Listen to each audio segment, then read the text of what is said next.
سامعین سے گزارش کی جاتی ہے کہ ہمارے دونوں چینلز کے پلیٹ فارم سے جتنی بھی آڈیو بکس کی ریکارڈنگ کمپلیٹ ہو چکی ہے اسے خود بھی سنیں اور زیادہ سے زیادہ شیئر کرنے کی کوشش کریں، اور ہمارے سوشل میڈیا پلیٹ فارم کے لنکس ڈسکرپشن میں دیے گئے ہیں۔ ہمیں سبسکرائب اور فالو ضرور کریں تاکہ آپ کو ضروری اپڈیٹس ملتے رہیں، اور ہماری ٹیم کی فنانشیل سپورٹ کے لیے پیٹریون کی لنک ضرور چیک کریں۔ جزاک اللہ۔ بسم اللہ الرحمن الرحیم۔ تابوت سکینہ کا راز، چاند سے مہر گڑھ تک پھیلی پراسرار داستان۔ مصنفہ توصیف اسلم۔ ایپیسوڈ 8۔ شام ہونے سے قبل ہی ان لوگوں نے اپنا کام ختم کر کے سامان سمیٹنا شروع کر دیا تھا۔ ان سب کا یہی خیال تھا کہ ان کو شام سے پہلے ہی اپنے ٹھکانے پر پہنچ جانا چاہیے۔ ویسے بھی وہ لوگ حد سے زیادہ تھک چکے تھے، ایسے میں بلا وجہ وہاں رکنا بے فائدہ ہی تھا۔ دھادڑ سے سپی اپنے ہوٹل پہنچنے تک وہ سب خاموشی رہی تھی۔ اب وہ پانچوں ایک ہی گاڑی میں جاتی تھی۔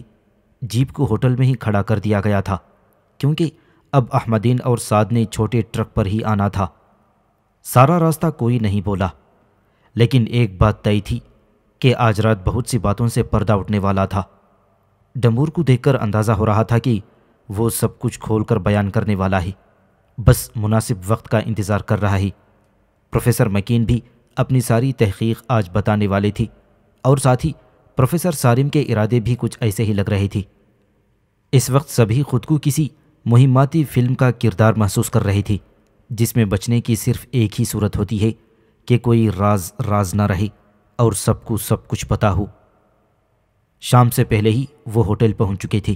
ایسا لگ رہا تھا کہ وہ سب آہستہ آہستہ اس پراسراریت میں داخل ہو رہی تھی جس کو وہ کھوجنے نکلے تھے۔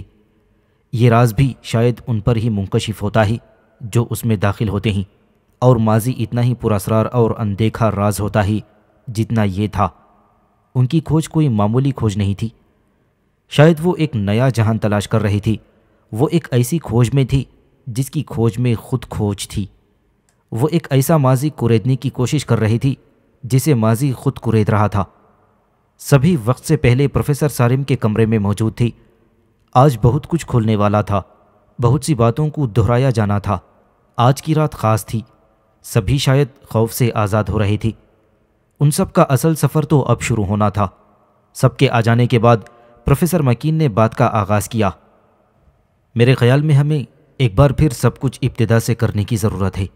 سب سے پہلے بات ڈمور کریں گے کیونکہ اس مہم کا آغاز انہوں نے ہی کیا ہے، چاہے اس کے لیے انہیں کسی اور نے پیسے دیے ہیں۔ اصل بات صرف وہی جانتے ہیں۔ اب جب کہ ہم اس سب میں پھنس چکے ہیں تو وہی ہمیں اس کے شروع کے سرے تک پہنچائیں گے، کیونکہ جب تک آغاز واضح نہ ہو اختتام ممکن نہیں ہو سکتا۔ پروفیسر مکین کی بات کی سب نے تائید کی، اور ان میں ڈمور خود بھی شامل تھا۔ سبھی بے چینی سے ڈمور کے جواب کے منتظر تھے، جانے کون سا راز انکشاف ہونے والا تھا۔ ڈمور نے ایک ٹھنڈی سانس لے کر بات کا آغاز کیا۔ جیسا کہ آپ سب جانتے ہیں، میرا بھی تعلق پروفیسر مکین کی طرح اٹالی سے ہی تھا، اور میرے والد ایک مزدور تھے، لیکن وہ کوئی عام مزدور نہیں تھے، بلکہ وہ آثار قدیمہ کے ماہر مزدور تھے۔ انہوں نے اپنی ساری عمر اٹالی میں آثار قدیمہ کی کھدائی کرنے میں گزار دی، بلکہ اپنے بعد کے سالوں میں وہ دوسرے مزدوروں کی نگرانی کرتے تھے۔ آپ کہہ سکتے ہیں کہ وہ خود چھوٹے موٹے ماہر بن گئے تھے۔ آپ اندازہ کر سکتے ہیں کہ میرا بچپن آثار قدیمہ کے قصے سنتے گزرا ہے۔ اسی بنا پر مجھے ان سب کا شوق پیدا ہوا۔ میرے والد ایک ایماندار انسان تھے۔ جس کام میں باقی لوگوں نے مال بنایا، میرے والد نے اس میں کبھی کوئی ہیرا پھیری نہیں کی۔ ہم 3 بہن بھائی تھے۔ میرے بڑے بھائی کی چھوٹی عمر میں بیماری سے موت ہو گئی۔ میری والدہ کے انتقال کے بعد میری بہن نے پسند سے شادی کر لی اور دوبارہ ہم سے کبھی نہیں ملی۔ اپنے چھوٹے مکان میں صرف میں اور میرے والد رہ گئے۔ میری تنہائی کا خیال کر کے میرے والد مجھے ساتھ لے جانے لگے۔ ان کا کام کئی دنوں اور ہفتوں پر محیط ہوتا تھا۔ وہ مجھے اکیلا چھوڑنے کا رسک نہیں لے سکتے تھے۔ یہیں سے میرے اس کام کا آغاز ہوا جس میں اب وابستہ ہوں۔ میری عمر 17 سال تھی جب میں نے اپنے والد کے ساتھ جانا شروع کیا تھا۔ میں وہاں چھوٹے موٹے کام کرتا اور اپنے والد کا ہاتھ بٹاتا۔ کئی بار خوش ہو کر مجھے کھدائی کرنے والے نوادرات میں سے کچھ نہ کچھ وہ دے دیتے تھے۔ ایسے بہت سے چھوٹے موٹے نوادرات میرے والد نے بھی جمع کر رکھے تھے۔ میرے والد کے ساتھ کام کرنے والے ایک مزدور سے مجھے یہ پتہ چلا کہ ہمارے شہر میں کچھ نوادرات بیچنے اور خریدنے والے دکانی موجود ہیں جس پر انہیں فروخت کر کے کافی پیسے مل سکتے ہیں۔ میں نے اس مزدور سے ان دکانوں کا پتہ پوچھ لیا، لیکن جانتا تھا کہ میرے والد کو ان نوادرات سے بہت محبت ہے کہ وہ کبھی بھی انہیں معمولی قیمت پر نہیں بیچیں گے۔ لیکن جلد ہی اس کا موقع آ گیا۔ تھوڑا ہی عرصہ گزرنے کے بعد میرے والد بے روزگار ہو گئے، کیونکہ جس شخص کے ساتھ میرے والد کام کرتے تھے وہ شخص پینشن لے کر اپنے عہدے سے سبکدوش ہو گیا۔ نئے آنے والے نے بہت سے مزدوروں کو نکال کر اپنے مزدور رکھ لیے تھے۔ میرے والد کو کام نہیں مل رہا تھا۔ ہم دونوں باپ بیٹا چھوٹی موٹی مزدوری کرنے لگے جو کبھی ملتی تھی اور کبھی نہیں۔ ایسے ہی ایک دن میں مزدوری ڈھونڈ رہا تھا، لیکن مجھے کرنے کو کوئی کام نہ ملا۔ آخر تھک ہار کر میں نے ایک تفریح کے میدان سے مشروب والی بوتلیں اکٹھی کرنی شروع کر دیں تاکہ کم از کم میں شام کو کچھ کھانے کے لیے ہی لے جاؤں۔ میں نے شام تک کافی بوتلیں اکٹھی کر لیں اور ان سب کو ایک کباڑیے کے پاس لے گیا۔ جب میں بوتلیں فروخت کر کے وہاں سے نکل رہا تھا تو مجھے اپنے والد کے ساتھ کام کرنے والا مزدور مل گیا۔ وہ مجھ سے میرے والد کی خیریت پوچھنے لگا۔ میرے پوچھنے پر اس نے مجھے بتایا کہ سامنے جو نوادرات کی دکان ہے وہ اس پر کچھ فروخت کرنے آیا تھا۔ وہ اس کے بعد وہاں سے چلا گیا اور پاس کی دکانوں سے مختلف کھانے پینے کی چیزوں کی خریداری کرنے لگا۔ یہ سب دیکھ کر میرے دل میں ایک بار پھر نوادرات بیچنے کا خیال آیا، لیکن پھر وہی مسئلہ، والد کبھی نہیں مانیں گے۔ میں خاموشی سے کھانے کا کچھ سامان خرید کر گھر کی طرف چل پڑا۔ گھر پہنچ کر والد کو کھانا دیتے ہوئے اور بات کرتے ہوئے بھی میرا ذہن نوادرات میں ہی اٹکا رہا۔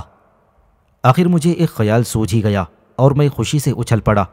مجھے اب انتظار تھا تو اپنے والد کے سونے کا۔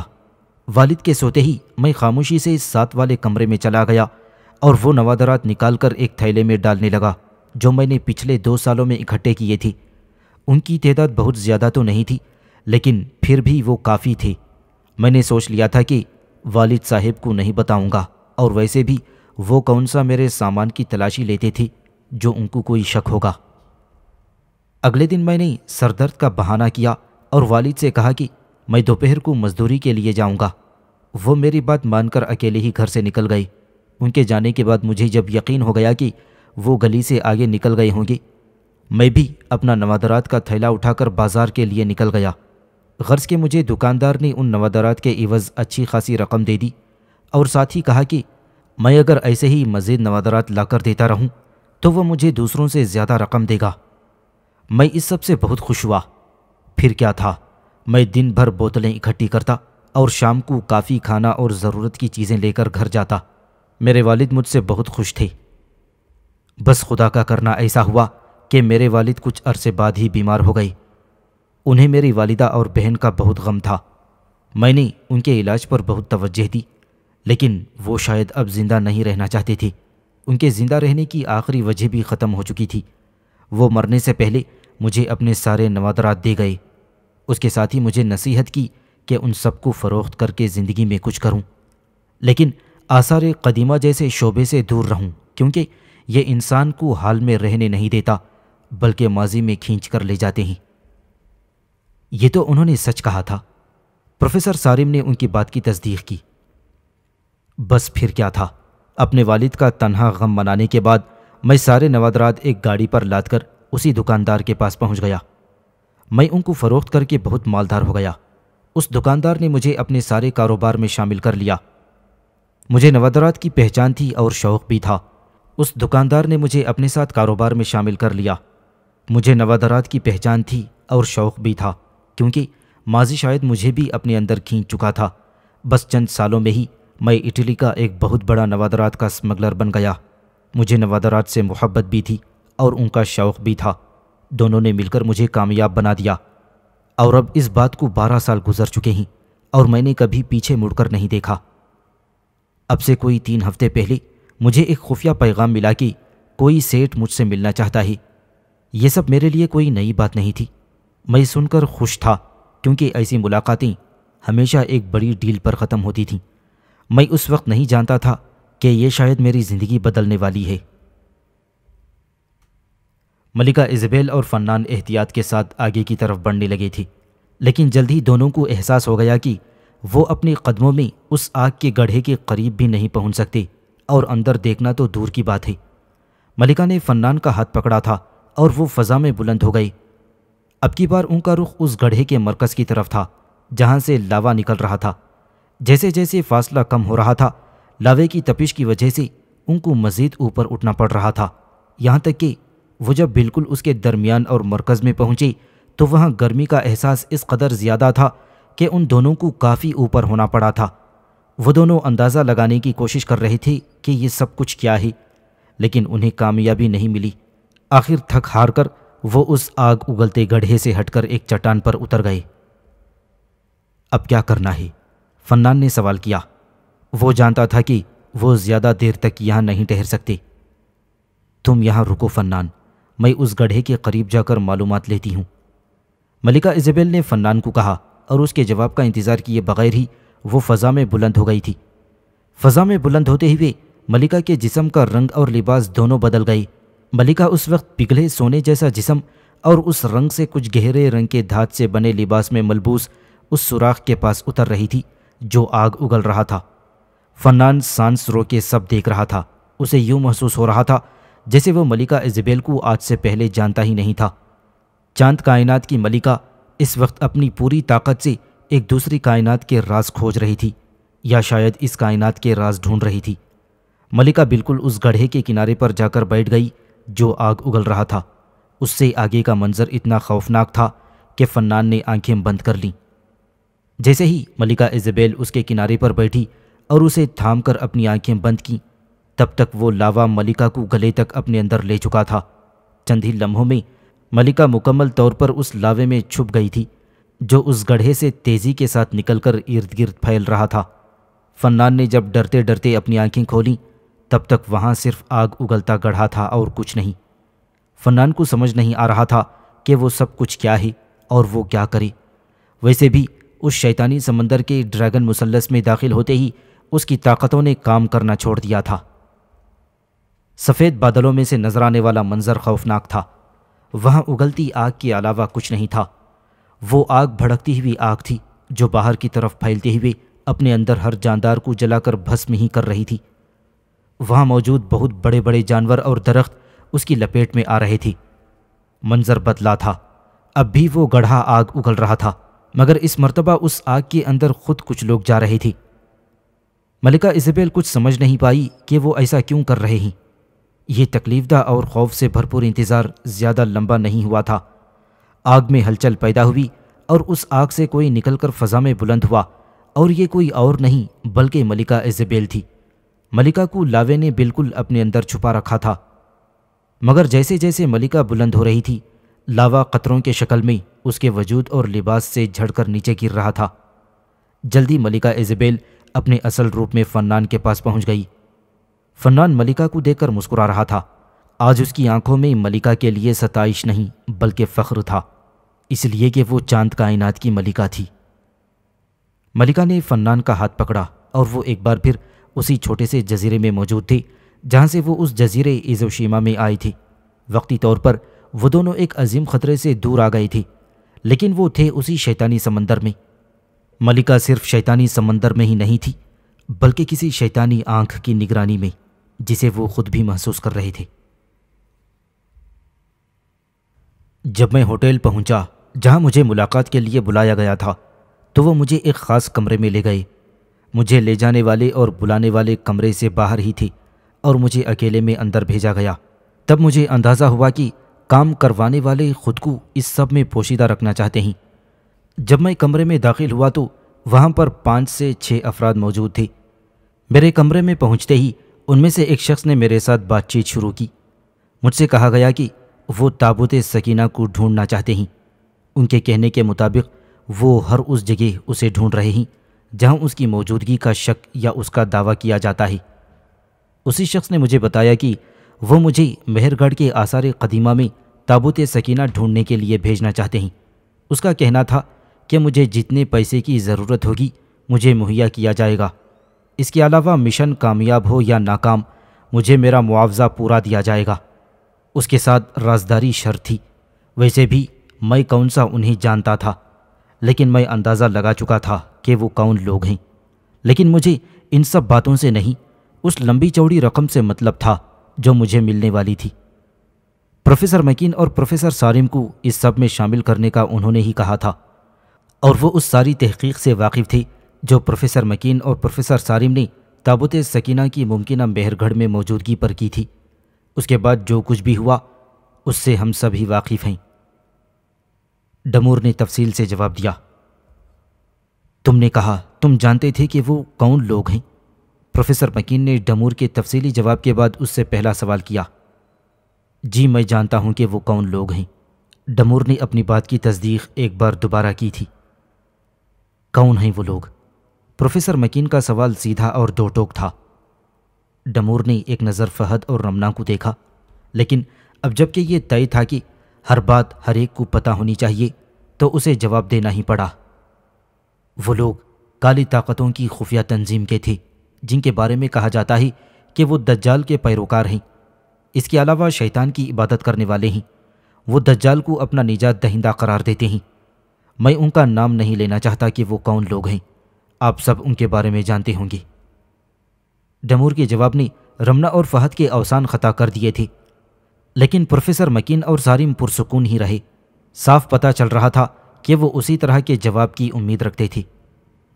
تمہارا ان سے رابطہ کروانے والے کون لوگ تھے؟ سارم کی طرف سے اگلا سوال آیا۔ میرے ساتھ رابطہ کرنے والے اور سارے انتظامات کروانے والے اس تنظیم کے کارندے تھے، اور وہ امریکہ میں ان کے لیے کام کرتے ہیں۔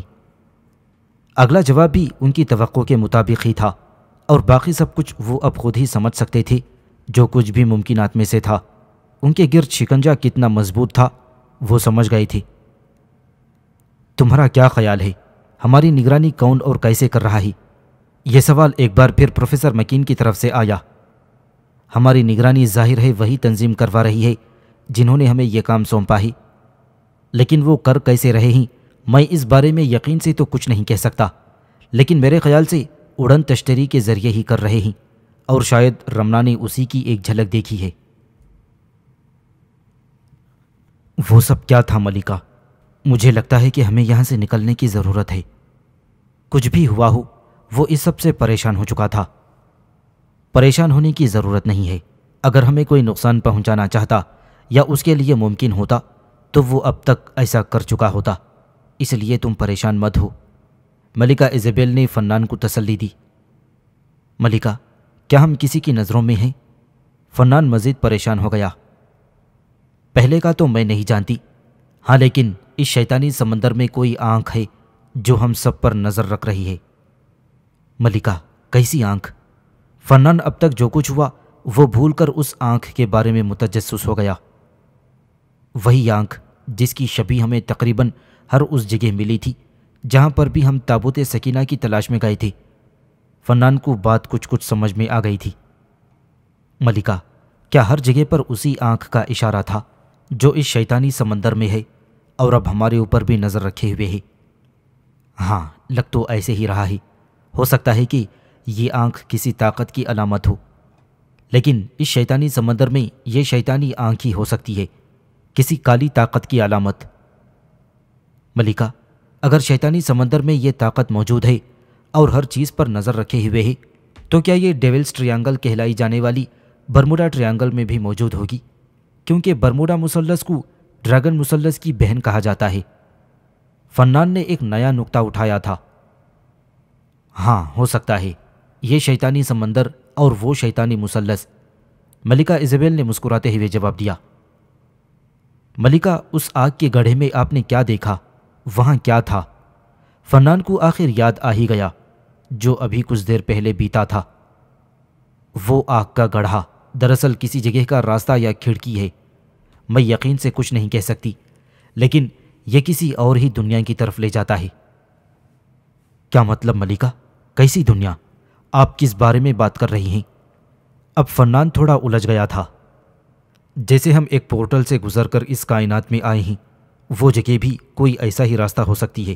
اس کے علاوہ یہ بھی ممکن ہے کہ وہ اسی کائنات کی کسی خفیہ مقام کی طرف جانے والا راستہ ہو۔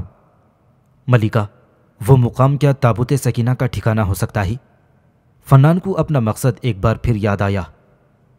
یہ بات میں نہیں جانتی، لیکن جس جزیرے سے ہم آئے ہیں وہاں پر کبھی تابوت سکینہ نہیں تھا، لیکن شیطانی سمندر میں وہ ہے یا نہیں یہ میں نہیں جانتی۔ یہی جاننے کے لیے اب میں سارے شیطانی سمندر کا جائزہ لینے جا رہی ہوں۔ کیا تم میرے ساتھ چل رہے ہو؟ اس کے بعد ہم دوبارہ اپنے خفیہ ٹھکانے میں چلے جائیں گے۔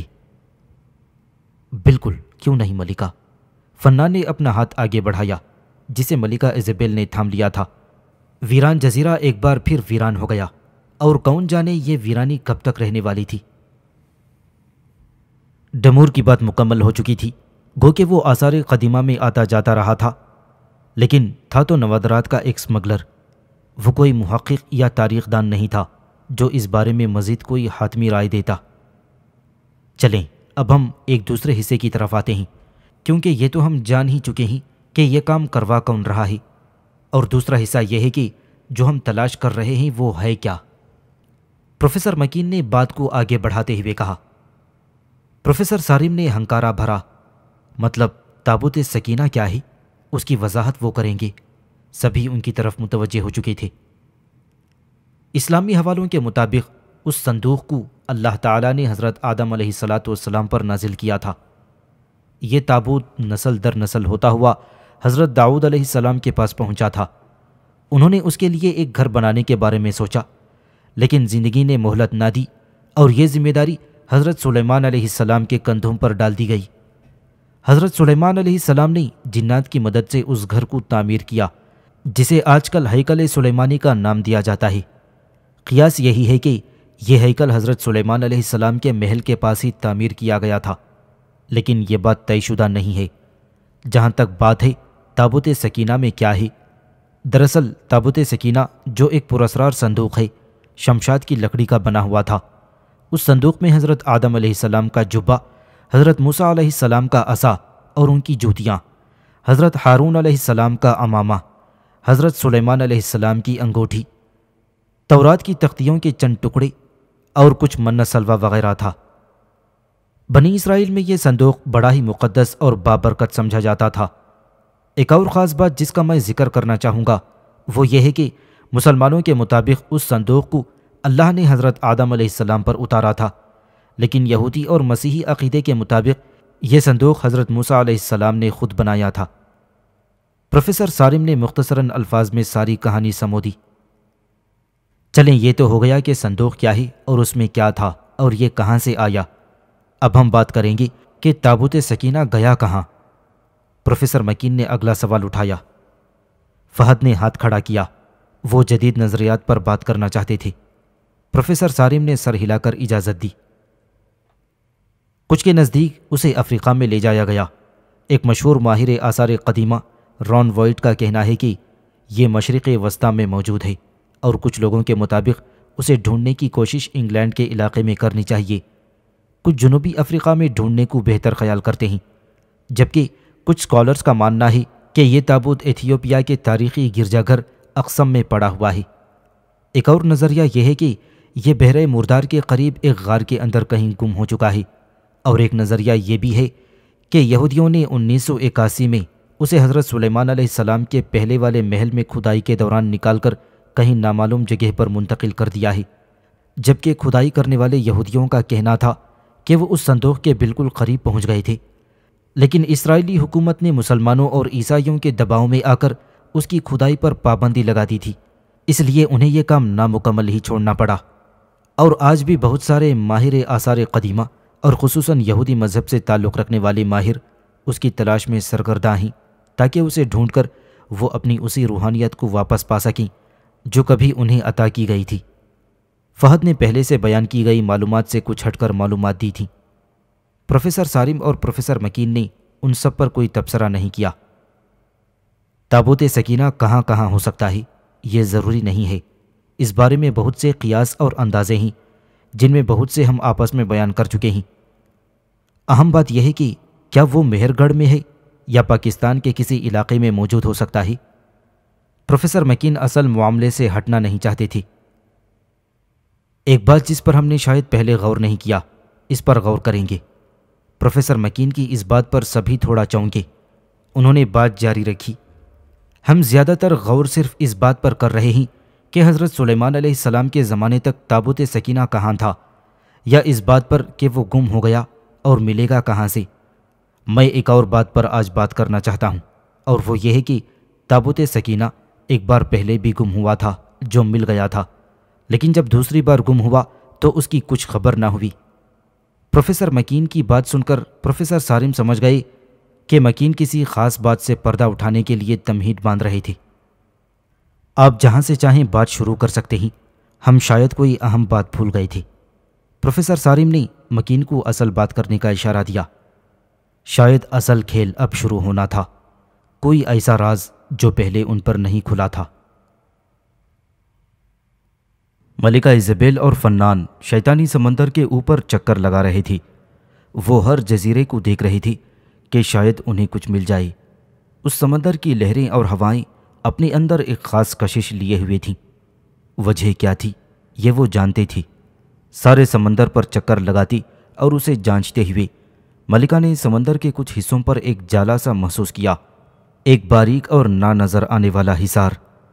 شاید یہی سمندری علاقہ ڈریگن مثلث کہلاتا تھا۔ ملکہ، یہاں تو کچھ نہیں ہے۔ فنان کو تھوڑی مایوسی ہوئی۔ فنان، یہ تمہارا خیال ہے، یہاں بہت کچھ اندیکھا موجود ہے، میں اسے محسوس کر سکتی ہوں اور محسوس کر رہی ہوں۔ ملکہ، کیا ہمیں سمندر میں اترنا چاہیے؟ فنان نے سوال کیا۔ اس سے پہلے کہ ملکہ کوئی جواب دیتی، انہیں اپنے بائیں جانب بادل اور روشنی کی شعاعیں نظر آنے لگیں۔ یہ بادل اور چمکتی روشنی قدرتی نہیں تھی۔ ملکہ اور فنان اس جگہ سے تھوڑا ہٹ کر ارد گرد کا جائزہ لینے لگے تھے۔ فنان، لگتا ہے جس چیز کی ہمیں تلاش تھی وہ ہمیں مل گئی ہے۔ ملکہ ایزابیل مسکرائی۔ اس کا اندازہ درست تھا۔ کچھ ہی دیر میں ان بادلوں میں گول شکل میں کچھ چیزیں ظاہر ہوئیں جن سے بجلی جیسی روشنی نکل رہی تھی۔ ملکہ، یہ کیا ہے؟ فنان انہیں دیکھ کر حیران رہ گیا۔ شاید یہ اسی شیطانی کالی طاقت سے تعلق رکھتی ہیں جو اس ڈریگن مثلث یا اس شیطانی سمندر میں موجود ہے۔ ملکہ کی بات ابھی ختم نہیں ہوئی تھی کہ وہ گول انڈے کی شکل کی چیزیں سمندر میں اترنے لگیں، اور دیکھتے ہی دیکھتے نہ صرف وہ غائب ہو گئیں بلکہ وہاں سے بادل بھی یوں غائب ہو گئے تھے جیسے کبھی تھے ہی نہیں۔ کیا خیال ہے فنان، اب دیکھا جائے وہ کہاں گئی ہیں؟ ملکہ نے فنان کی طرف دیکھا۔ ملکہ، کیا ہم سمندر کے اندر اتریں گے؟ ملکہ کی بات سن کر فنان پریشان ہوا۔ میں جانتی ہوں فنان کہ جس طرح اس سمندری علاقے میں تمہاری طاقت ختم ہو گئی ہے، ممکن ہے کہ پانی میں اتر کر میری طاقت بھی ختم ہو جائے۔ یہ بھی ممکن ہے کہ یہ سب اسی لیے کیا جا رہا ہو کہ میں اس پانی میں اتر جاؤں، لیکن تم فکر مت کرو، میں اس پانی میں نہیں اتروں گی۔ ملکہ نے فنان کو تسلی دی، اور وہ دونوں اس مقام کی طرف جانے لگے تھے جہاں سے وہ پانی میں اترے تھے۔ ان دونوں کو زیادہ حیرت نہیں ہوئی کیونکہ انہیں اندازہ ہو گیا تھا کہ وہاں کیا ہے۔ پانی میں ایک گول سوراخ تھا، بالکل ویسا ہی سوراخ جیسا کہ آگ میں تھا، لیکن اس میں اور اس میں فرق تھا کہ وہ آگ اگل رہا تھا اور یہ سوراخ پانی کو نگل رہا تھا۔ پانی اس سوراخ کے ارد گرد بل کھاتا گھوم رہا تھا اور پھر اس سوراخ کے اندر جا رہا تھا۔ فنان نے ملکہ کو آنکھوں ہی آنکھوں میں پوچھا کہ اب کیا کرنا ہے؟ ملکہ نے مسکراتے ہوئے اس کا ہاتھ چھوڑا اور خود اس چکر کھاتے سوراخ کے قریب ہو گئی جس نے ان کے سامنے ان بڑی بڑی گول چیزوں کو نگل لیا تھا۔ فنان نے اپنا سانس روک لیا تھا۔ وہ پچھتا رہا تھا کہ اس نے ملکہ کے ساتھ اپنی کائنات چھوڑنے کا فیصلہ کیوں کیا تھا۔ اسے ملکہ کو روکنا چاہیے تھا، مگر وہ تو خود ملکہ ایزابیل کو یہاں لے کر آیا تھا۔ فنان نہیں جانتا تھا کہ وہ ملکہ ایزابیل کو لایا نہیں بلکہ انہیں بلایا گیا ہی۔